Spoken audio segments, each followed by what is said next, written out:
Welcome, Darkest Dungeon 2 travelers, to another entry into our Darkest Dungeon 2 guide set. Today, we welcome into the lair the Leviathan. The Leviathan is a challenging boss found in the Lair of the Shroud.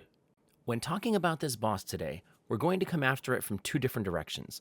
The first one being basic functions of the fight, and the second one being advanced strategies to make the fight feel much more manageable as you continue to take it on. Let's start with some core mechanics.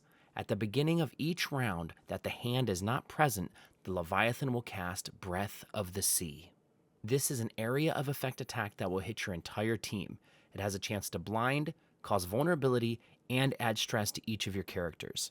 It's important to remember that it cannot be dodged, and if the boss is blinded, this will still land. The boss also casts a second AoE called Tidal Surge that also hits your entire team and will add stress, or a barnacle, and possibly a disease. Good news though, blind does affect this attack. If the boss does summon a barnacle, I would definitely take note of its location, because if one of your characters happens to move over that location when swapping positions, then they may begin to bleed. Next we have Eyes of the Storm. This is probably the most important skill the boss is going to use and the one you're going to need to work around the most. The boss is going to mark two targets with the Call of the Deep, which will be denoted by the little orange icon under the two respective characters. This is going to become notably important once the boss summons his good old friend, the Hand, otherwise known as Deep Rising. Once the Hand is summoned, the Hand will only attack people who have that orange icon.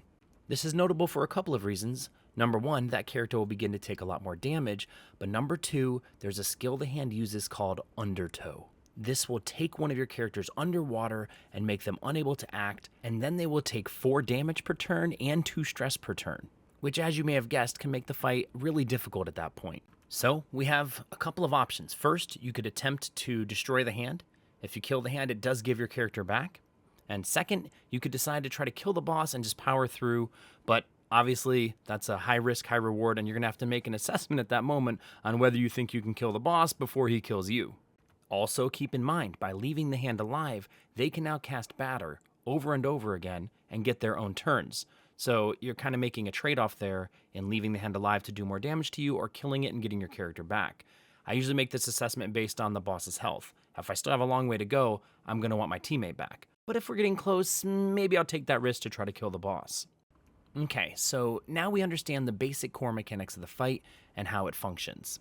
So let's talk about planning. What can we do to get ready and prepare for this fight to make it easier, more manageable, or maybe even a fight you like to do? As with all lair bosses, it's all about preparing. Let's head into the inn and see what can help us in this fight. And right away, I'm going to tell you that move resistance is boss. When the boss tries to pull you underwater with their hand, that is a move resistance check. So we're going to want to find items that give us move resistance, because you can imagine how much easier the fight would be if your characters never got pulled underwater. Starting with ceremonial drums. I will buy these at any inn if I intend to fight this lair boss, even if I have to hold them for a while until I have enough of them. I typically like to get at least 2, but 4 is absolute money. We also have some trinkets that are helpful, such as the anchoring charm. If you can find one of these, even if you don't need it at the time, like I said before, hold on to it, save it for the fight, and equip it when it's time. There's also a couple of foods that give move resistance, most notably the steak and spuds and the tinned delicacies, which you'll have to be a little lucky to find that last one.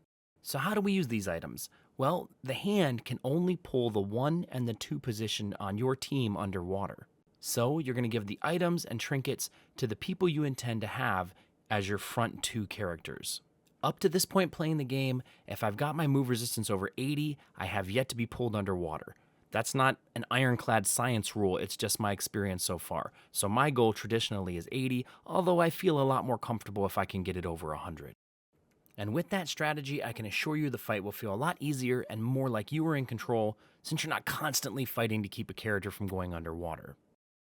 And I have to say, I used to find this fight to be the hardest in the game, one of the most difficult ones, until we resolved that move resistance was so powerful. And now I look forward to this fight. I even seek it out, especially if I've been saving up the items and trinkets so that I'm ready for it. And if you're looking for character suggestions, I would highly suggest the Hellion. She's amazing in this fight. I also think the Runaway and Flagellant are really strong supports because of their ability to remove blind. And after that, it's really buyer's choice. Flexible damage, such as Highwaymen and Grave Robber, are very good. But I mean, as you can see, I've made it work with a lot of different compositions. And I think your creativity will really shine as long as you understand the basic mechanics of the fight. So there you have it, the Leviathan fight in Darkest Dungeon 2. If you have ideas, tricks, or different strategies that you like to use, I would love to see them in the comments, and I know lots of other people would too. I've been Nomac, you have been beautiful. If you got what you wanted, press that like. If you want more, subscribe if you might. Until next time, good day and good night.